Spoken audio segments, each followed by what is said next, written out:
I told you, you better stay afraid of. You never thought the universe would. Hi guys, and welcome to this really easy wig installation. So I'm gonna start off by tinting my lace. That is a great foundation for a good install, otherwise get out of here. So I'm gonna insert the wig on my head. As you can see, I was struggling. The wig is great, but the fitting is, I don't know whose head it was fitted for, but it wasn't mine. So we're gonna clip all our hair back. There's gonna be a lot of peace signs throughout the video, but I want to work in 3 sections. So I'm going to start off by trimming the ears, and the tip that I would give you for the trimming of the ears is just to trace your ears. Make sure you don't nip any flesh. As you can see, I was really excited because I did it. Okay, we are going to achieve a flawless install. Then I'm going to do the other side. Again, trace the ear and snap that off, and then it's like this. We're gonna move on to the center and the outer parts. Like I said, I want to work in 3 sections. Don't be fooled by these influencers who do 1-minute video install and it's done. The slower you go, the better your install. So you want to glue your install just above the wig cap.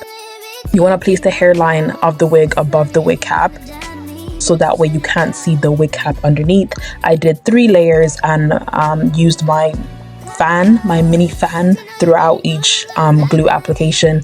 Pulled the lace forward, like I said, above the wig cap, and then just brushed the glue in so that we get like a seamless installation. And again, I'm just going in with my fan, just making sure that everything is set. This is the mistakes that I made.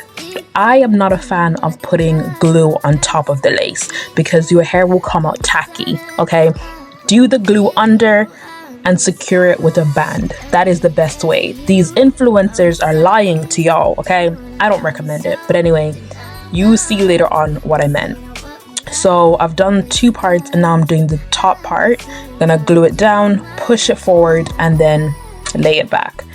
And then after this, we're gonna go in and put our melting band on and leave it for a couple minutes. I like to leave it as long as I can until my head starts throbbing. But if you've done it correctly, you don't need to leave it on for that long. Then I'm gonna take it off. Time is up. Gotta keep it stepping.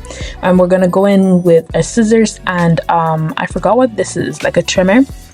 And again, we're gonna work in smaller sections. Slow and steady wins the race. We're not trying to go fast here, but as you can see, I'm literally combing the dried up glue out of my wig. It was not cute. That is why I said I do not recommend the glue on top of the lace as opposed to under.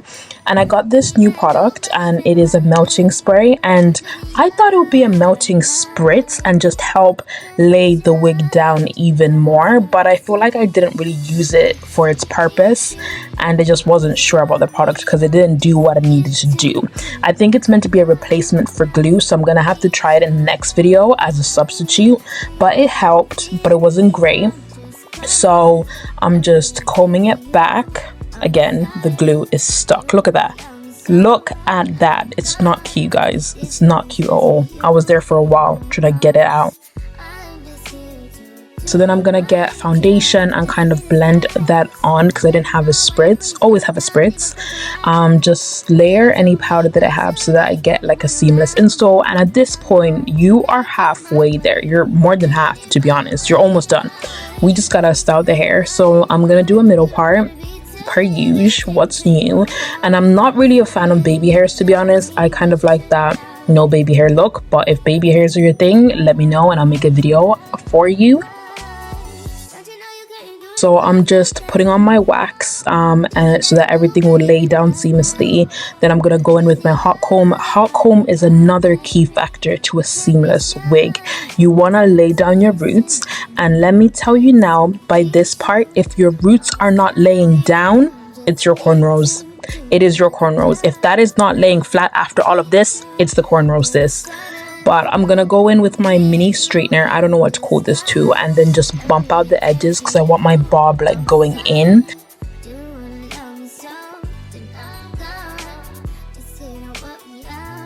And yeah, guys, let me know what you think.